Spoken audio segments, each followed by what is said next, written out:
Back in 2004, the South Korean company known as Hanjin Heavy Industries and Construction announced that it was building a shipyard off of a strategic location known as Subic Bay. This story of what happened had become a phenomenon, yet a failure. That is because Hanjin's Subic shipyard had gone from a $720 million facility to becoming one of the largest foreign investments ever made in the Philippines, topping at least an investment value of around $2.3 billion.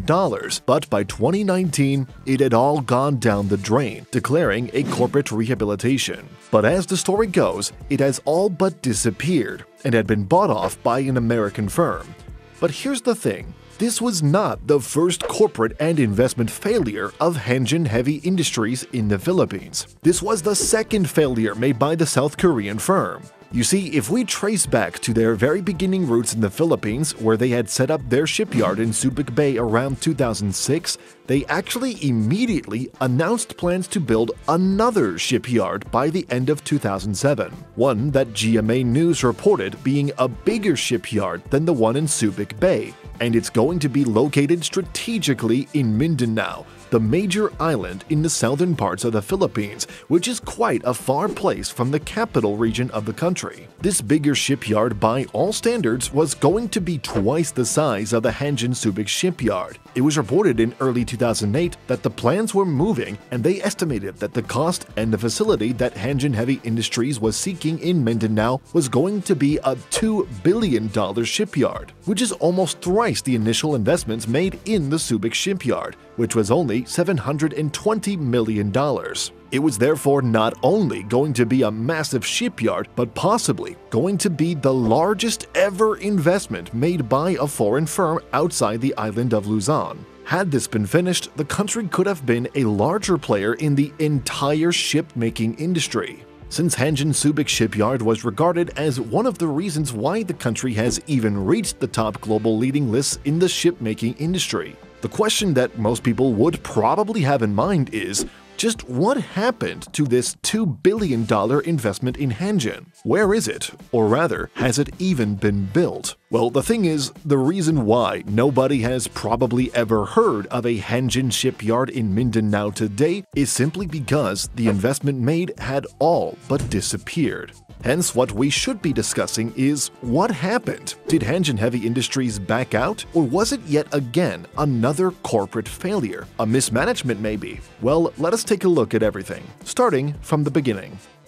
The earliest reports we could find date way back around late 2007 and early 2008. It was exactly in January 2008 that the Hanjin Heavy Industries and Construction Corporation signed a deal with the local authority known as Fividec Industrial Authority, a state-run agency tasked with industrial initiatives. Signing a deal with the Fividec Industrial Authority also meant that it will be designated around the 3,000-hectare industrial estate of Misamis Oriental. Hanjin Heavy Industries, by opening up a shipyard here, will land them to join other major firms around the area. This 3,000-hectare industrial estate, after all, houses many major firms. Although what firms operated more than a decade ago may differ from now, it was still, however, an attractive place simply because of its strategic location, which caters to many logistics, manufacturing, and even service firms. But anyway, the facility that Hanjin sought after was reported by Port News to be the largest in the Philippines.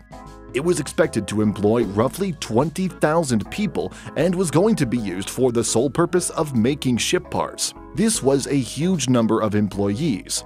The area around Mindanao, after all, during those years, had a high unemployment rate. Its poverty rate, as reported by the Philippine Statistics Authority, was even 32% in 2006. Bringing a massive shipyard like this will not only reap benefits for employing directly, but also bring an unprecedented amount of benefits through indirect benefits. It was also reported that the Hanjin Company's executives estimated that they will be paying its employees roughly 4.6 billion pesos a year, and will soon have a capacity of about 80,000 tons by 2009 as its initial starting point. This meant that just like how Hanjin Subic Shipyard was, it could have grown had the investment succeeded. and these are planned to sit on a 441.8-hectare area and are declared by the government as an economic zone. Now, here's the more amazing part. The future of the company was also being reported at that time. 80,000 tons annually was just the start, and they had allocated plans to expand the shipyard to over 830,000 tons over the next 15 years. Therefore, had they started this shipyard back in 2009, today it would be a remarkable feat.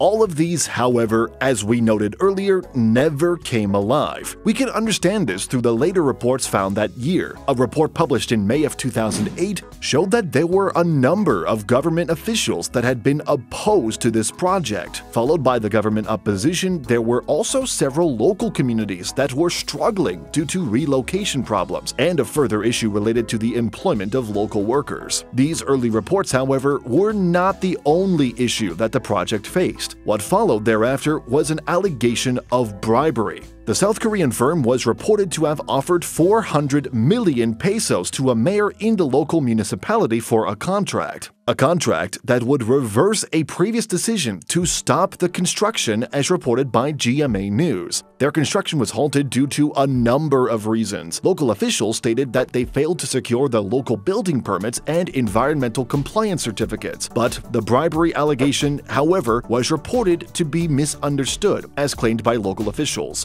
A mix of challenges, in other words, had been going in and out of the project. Due to issues, Hanjin Heavy Industries had then stated that they were pulling out of the investment, citing that there were a number of problems with the host communities. It was therefore deemed to be a massive disappointment. Effectively, the Hanjin managing director stated that they will be abandoning the project effective on April 29, 2008, saying that the problems were related to numerous adversities that beset the company's initial operations and negative and undue publicity of Hanjin projects, which they cited both in Subic and Mindanao. Further, the director has also stated that not only were there environmental concerns and relocation issues, but there was also an outstanding right-of-way clearance and unfavorable actions therefrom.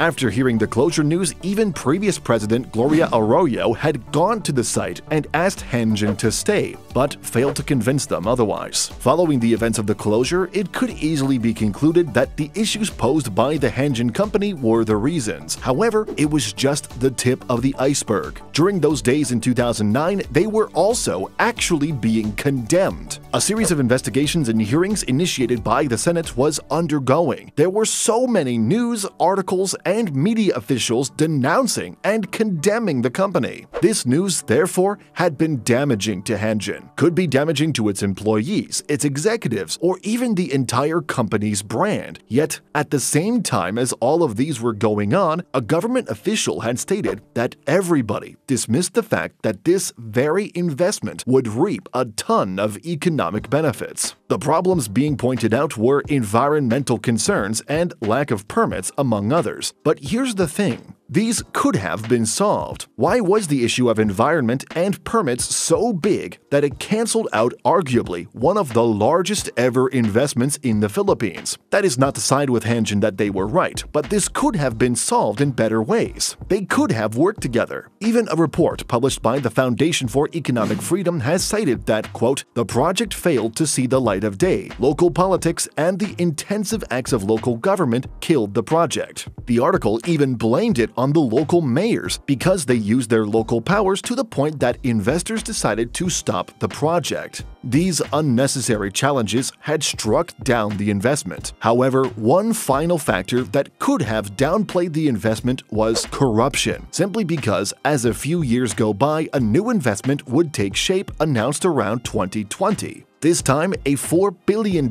integrated steel facility by a Chinese firm. The various organizations and even coming from the office of the president have warned the local governments. They said that they should not repeat what happened with Hanjin before. Allegedly, the news media pointed out that it was stopped because it was due to widespread corruption committed by local officials. The Crusade for Clean Government even said that they need to establish safety nets to ward off corrupt local officials prying to fat investments. So was the reason pointed out by Hanjin really the reason they exited? Or was it because of too much political and media pressure? Or even was it because of widespread corruption? There were a lot of reasons for this case, but do let us know what you think.